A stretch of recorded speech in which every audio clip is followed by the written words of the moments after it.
முதல் வாசகம். கொள்ளிவாய் பாம்பை பார்க்கிற ஒவ்வொருவனும் பிழைப்பான். எண்ணிக்கை நூலிலிருந்து வாசகம். அதிகாரம் 21.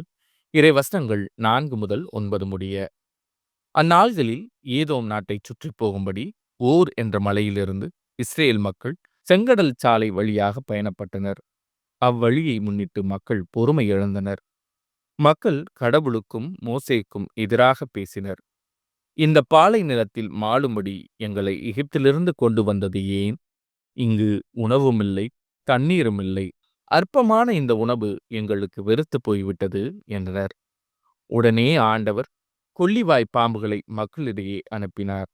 அவை கடிக்கவே இஸ்ரேல் மக்களில் பலர் மாண்டனர். அப்போது மக்கள் மோசேயிடம் வந்து, நாங்கள் பாவம் செய்துள்ளோம். நாங்கள் ஆண்டவருக்கும் உமக்கும் எதிராக பேசியுள்ளோம். அவர் இந்த பாம்புகளை அகற்றிவிடும்படி நீர் ஆண்டவரிடம் வேண்டிக் கொள்ளும் என்றனர். அவ்வாறே மோசே மக்களுக்காக மன்றாடினார். அப்போது ஆண்டவர் மோசேயிடம், கொள்ளிவாய் பாம்பு ஒன்றை செய்து அதை ஒரு கம்பத்தில் பொறுத்து, கடிக்கப்பட்டோரில் இதை பார்க்கிற ஒவ்வொருவனும் பிழைப்பான் என்றார். அவ்வாறே மோசே ஒரு வெண்கலப் பாம்பை செய்து அதை ஒரு கம்பத்தில் பொருத்தினார். பாம்பு கடித்த எந்த ஒரு மனிதனும் இந்த வெண்கலப் பாம்பை பார்த்து உயிர் பிழைப்பான். இது ஆண்டவரின் அருள்வாக்கு. இறைவா, உமக்கு நன்றி. பதிலுரை பாடல். இறைவனின் செயல்களை மறவாதிருங்கள். என் மக்களே, என் அறிவுரைக்கு செவிசாயுங்கள். என் வாய்மொழிகளுக்கு செவி கொடுங்கள். நீதிமொழிகள் மூலம் நான் பேசுவேன். முற்காலத்து மறை செய்திகளை எடுத்துரைப்பேன். இறைவனின் செயல்களை மறவாதிருங்கள். அவர்களை அவர் கொன்றபோது அவரை தேடினர். மனம் மாறி இறைவனை கருத்தாய் நாடினர். கடவுள் தங்கள் கற்பாரை என்பதையும் உன்னதரான இறைவன் தங்கள் மீட்பர் என்பதையும் அவர்கள் நினைவில் கொண்டனர். இறைவனின் செயல்களை மறவாதிருங்கள். ஆயினும் அவர்கள் உதட்டளவிலேயே அவரை புகழ்ந்தார்கள். தங்கள் நாவினால் அவரிடம் பொய் சொன்னார்கள். அவர்கள் இதயம் அவரை பற்றிக் கொள்வதில் உறுதியாயில்லை. அவரது உடன்படிக்கையில் அவர்கள் நிலைத்து நிற்கவில்லை. இறைவனின் செயல்களை மறவாதிருங்கள். அவரோ இரக்கம் கொண்டவராய் அவர்கள் குற்றத்தை மன்னித்தார். அவர்களை அழித்து விடவில்லை. பலமுறை தம் கோபத்தை அடக்கிக் கொண்டார். தம் சினத்தையெல்லாம் அவர்களுக்கு எதிராய் மூட்டவில்லை. இறைவனின் செயல்களை மறவாதிருங்கள். இரண்டாம் வாசகம். இயேசு தம்மையே தாழ்த்திக் கொண்டார். எனவே கடவுளும் அவரை மிகவே உயர்த்தினார். திருத்தூதர் பவுல் பிலிப்பியருக்கு எழுதிய திருமுகத்திலிருந்து வாசகம். அதிகாரம் 2 இறைவசனங்கள் 6 முதல் 11 முடிய.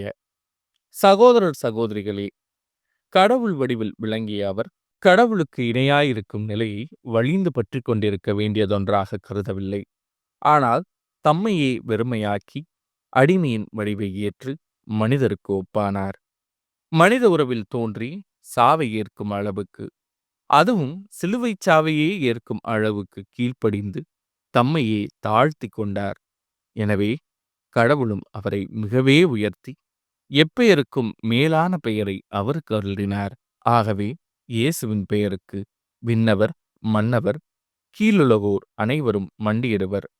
தந்தையாம் கடவுளின் மாட்சிக்காக இயேசு கிறிஸ்து ஆண்டவர் என எல்லா நாவுமே அறிக்கையிடும். இது ஆண்டவரின் அருள்வாக்கு. இறைவா, உமக்கு நன்றி. நற்செய்தி வாசகம். மானிட மகன் உயர்த்தப்பட வேண்டும். யோவான் எழுதிய தூய நற்செய்தியிலிருந்து வாசகம். அதிகாரம் 3 இறைவசனங்கள் 13 முதல் 17 முடிய. அக்காலத்தில் இயேசு நிக்கதேமிடம் கூறியது, விண்ணகத்திலிருந்து இறங்கி வந்துள்ள மானிட மகனைத் தவிர வேறு எவரும் விண்ணகத்திற்கு ஏறிச் சென்றதில்லை. பாலை நிலத்தில் மோசேயால் பாம்பு உயர்த்தப்பட்டது போல மானிட மகனும் உயர்த்தப்பட வேண்டும். அப்போது அவரிடம் நம்பிக்கை கொள்ளும் அனைவரும் நிலை வாழ்வு பெறுவர்.